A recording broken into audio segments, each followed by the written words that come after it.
ಪತ್ರಿಕಾಗೋಷ್ಠಿಯನ್ನ ಕರೆದಿದ್ದಾರೆ. ಸುದ್ದಿಗೋಷ್ಠಿಯನ್ನ ಉದ್ದೇಶಿಸಿ ಏನು ಹೇಳ್ತಾ ಇದ್ದಾರೆ ಬನ್ನಿ ನೋಡೋಣ.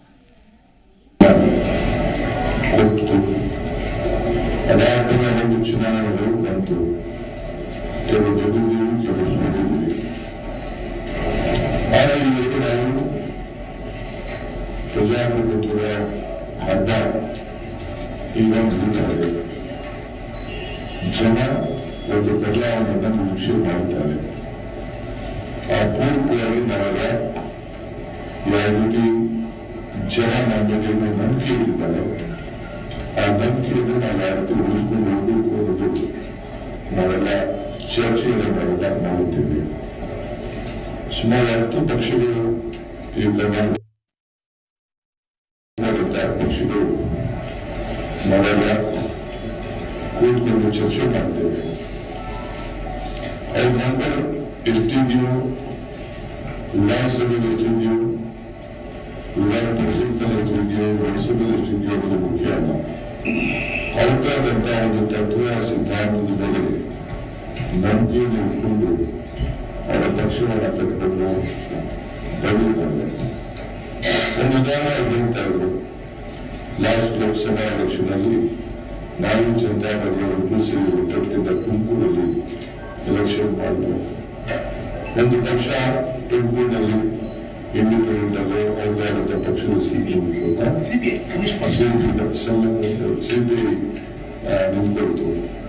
ದೇವೇಗೌಡರು 16,000 ಓಟಲ್ಲಿ ಸೋತು, 12,000 ಇನ್ನು 16,000 15,000 ಓಟು ತೆಗೆದುಕೊಂಡು ಹಿಂಗೆ ನಾವು ಬೇರೆ ಬೇರೆ ಕ್ಷೇತ್ರದಲ್ಲಿ ಕೂಡ ನಾವೆಲ್ಲ ಗಮನಿಸಿದ್ದೇವೆ.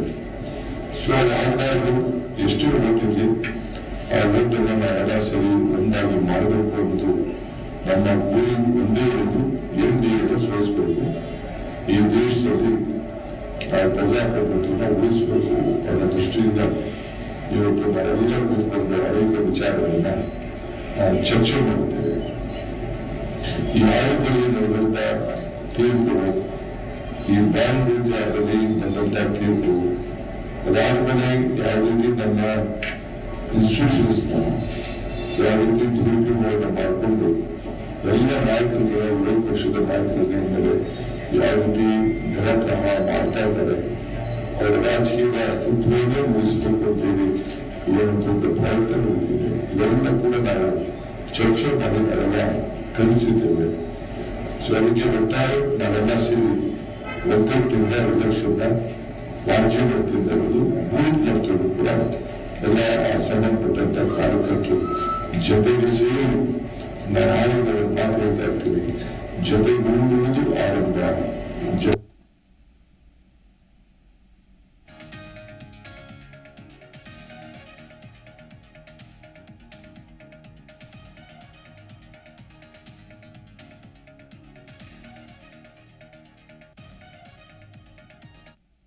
ಸ್ಥಿತಿ ಬಂದಿದೆ. ಈ ವ್ಯವಸ್ಥೆಯಲ್ಲಿ ಪ್ರಜಾಪ್ರಭುತ್ವ ಇದೆಯಾ, ಸಂವಿಧಾನದ ಅಡಿಯಲ್ಲಿ ನಡೀತಾ ಇದೆಯಾ, ಎಲ್ಲವನ್ನು ಗಮನಿಸಬೇಕಾಗಿದೆ. ಈಗಾಗಲೇ ನಮ್ಮ ಹಿರಿಯರು ಮತ್ತು ಅಧ್ಯಕ್ಷರು ಸಾಕಷ್ಟು ವಿಚಾರಗಳನ್ನು ಹೇಳಿದರೆ ನಾವೆಲ್ಲರೂ ಸೇರಿ ಒಗ್ಗಟ್ಟಾಗಿ 28 ಕ್ಷೇತ್ರದಲ್ಲಿ ಗೆಲ್ಲುವ ಯೋಚನೆಯನ್ನ ಮಾಡಿದ್ದೀವಿ. ಒಂದು ಮಾತು ಹೇಳ್ತೀನಿ, ಕೇಜ್ರಿವಾಲ್ನ ಅರೆಸ್ಟ್ ಮಾಡಿದ್ದಾರೆ. ಅದರಿಂದ ಹೆಚ್ಚಿನ ರೀತಿಯಲ್ಲಿ ಉದ್ವೇಗಕ್ಕೆ ನಾವು ಕೂಡ ಒಳಗಾಗಿದೆ. ಕೇಜ್ರಿವಾಲ್ನ ಅರೆಸ್ಟ್ ಮಾಡಿರೋದು ಬಹಳ ಮುಖ್ಯ ಅಲ್ಲ.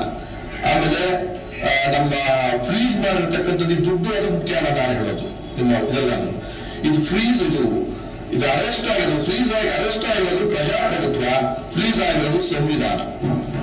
ಈ ಅಧಿಕಾರದಲ್ಲಿ ಅರೆಸ್ಟ್ ಆಗಿರೋದು ನಮ್ಮ ಪ್ರಜಾಪ್ರಭುತ್ವ, ಫ್ರೀಸ್ ಆಗಿರೋದು ಸಂವಿಧಾನ.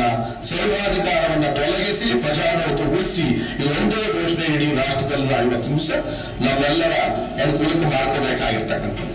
ಆಮೇಲೆ ರಾಜಕೀಯ ದ್ವೇಷ, ರಾಜಕೀಯ ಪಿತೂರಿ, ಸರ್ವಾಧಿಕಾರಿಯ ವರ್ತನೆ ಅಷ್ಟೇ ಅಲ್ಲ, ಕೋಮುವಾದ ಸರ್ವಾಧಿಕಾರ ಅಲ್ಲ, ಇಲ್ಲಿ ಆಧ್ಯಾತ್ಮಿಕ ಸರ್ವಾಧಿಕಾರವೂ ಆಗುತ್ತದೆ. ರಾಮ ಮಂದಿರ ಕೋವಿನ ಹಾಗೆ ಇಲ್ಲ, ಮತಕ್ಕೋಸ್ಕರ ಓಪನ್ ಮಾಡಿಬಿಟ್ರು.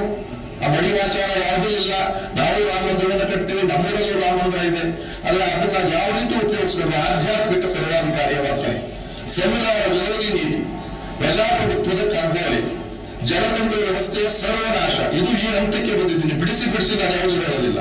ಸ್ವಾಯತ್ತ ಸಂಸ್ಥೆಗಳನ್ನು ಸಂಪೂರ್ಣ ಕಟ್ಟುಮುಷ್ಟಿಗೆ ಹಿಡ್ಕೊಂಡು ಹೋಗುದು, ಸಿಬಿಐ ಆಗಲಿ, ಇಡಿ ಆಗಲಿ, ಮತ್ತು ಐಟಿ ಆಗಲಿ ಅದೇ ಕಾರಣದಿಂದಲೇ ಬಾಂಡಿನ ವಿಚಾರ ಎಷ್ಟು ಮಟ್ಟಿಗೆ ಬಾಂಡನ್ನು ಉಪಯೋಗಿಸಿದ್ದಾರೆ ಅಂತ ಅಂದ್ರೆ ಬ್ರಹ್ಮಾಂಡ ಭ್ರಷ್ಟಾಚಾರ ಪ್ರಪಂಚದಲ್ಲಾಗಿದ್ರೆ ಇದೇನೇನು, ಬ್ರಹ್ಮಾಂಡ ಭ್ರಷ್ಟಾಚಾರ ಏನಾದರೂ ಆಗಿದ್ರೆ ಇದೇನೇನು, ಎಲ್ಲವೂ ಕೂಡ ಅದನ್ನ ಗಮನಿಸಬೇಕಾಗಿದೆ. ಯಾವ ರೀತಿ ಬಹಳ ಚೆನ್ನಾಗಿದೆ ಅಕ್ರಮ ಸಕ್ರಮ, ಇಡೀ ಎಲ್ಲವನ್ನು ಕೊಡೋದು, ದುಡ್ಡು ಹತ್ರ ಬಿಡೋದು, ರಾಜ್ಯವರು ಬಿಡೋದು, ಒಳಗೋಗ್ತೀರಾ ಉಂಡಿ ಕಾಸಾಗ್ತೀರಾ, ಒಳಗೋಗ್ತೀರಾ ಬಿಜೆಪಿ ಉಂಡಿ ಕಾಸಾಗ್ತೀರಾ, ಒಳಗೋಗ್ತೀರಾ ಬಿಜೆಪಿ ಒಳಗೆ ಬರ್ತೀರಾ, ಬಿಜೆಪಿ ಒಳಗೆ ಬಂದ್ರೆ ಇಲ್ಲ ಇಡೀ ಕೇಸ್ ಬೆನ್ನವೋ ಇಲ್ಲವೋ ಎಂಥದ್ದು ಹೇಳಿಕೊಂಡು ಇದನ್ನು ಕೊಡ್ತಾರೆ ಕೆಲವು ಜಾಮೀನನ್ನ. ಉಂಡಿ ಕಾಸು ಅಂದ್ರೆ ಏನು ತಾಪತ್ರಯವೇ ಇಲ್ಲ, ಎಷ್ಟು ಬೇಕು ಅದು ಬಂದು ಆ ಉಂಡಿ ಕಾಸೆ 8,000 ಕೋಟಿ ಇವತ್ತು ದುಡಿದು ದರೋಡೆ ಮಾಡಿರ್ತಕ್ಕಂಥದ್ದು. ಜಿ ಕನ್ನಡ ನ್ಯೂಸ್ ಈಗ ನಿಮ್ಮ ಮನೆಯಲ್ಲೇ ನೋಡಿ. ಎಲ್ಲ ಕೇಬಲ್ಗಳಲ್ಲಿ ಈಗ ಲಭ್ಯ. Sun Direct 292, Jio TV 1334, U Digital 162, City Cable 51, GTPL 17, Abhishek cables 821, Rockline telecommunication 51, Shri Basaveshwara number 60, Vinayaka digital number 53, in digital number 896ರಲ್ಲಿ. ನಿಮ್ಮಿಸ್ತದ ಜಿ ಕನ್ನಡ ನ್ಯೂಸ್ ನೋಡಿ ಆನಂದಿಸಿ.